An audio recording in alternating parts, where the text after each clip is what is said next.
هي الحرب دي هتخلص على ايه يا بابا؟ حرب ايه يا حبيبتي؟ الحرب اللي امريكا واسرائيل قاعدين بيضربوا في ايران. احنا مالنا، هما بيضربوا في بعض يا حبيبتي، احنا ملناش دعوه، احنا يعني هنا في مصر. يعني الجيش المصري هيفضل ساكت الجيش يعني؟ المصري ماله ومال الحاجات دي؟ الجيش المصري معمول عشان يحمي مصر وحدود مصر والشعب المصري.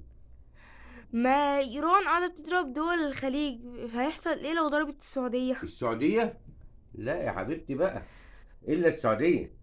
اللي يعتدي على السعوديه اكنه اعتدى على مصر يا حبيبتي، لان السعوديه ومصر واحد، ومصر عمرها ما بتنسى الجمايل ابدا.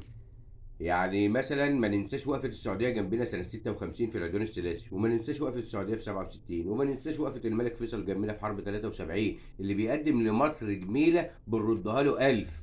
والجيش المصري عنده استعداد مسافة السكة زي ما الرئيس السيسي قال، إلا السعودية، لأن الاعتداء على السعودية اعتداء على الوطن العربي كله، لا على الأمة الإسلامية كلها. لان هناك الكعبه المشرفه البيت الحرام، وقبر الرسول عليه الصلاه والسلام في المدينه المنوره. الا السعوديه، السعوديه خط احمر.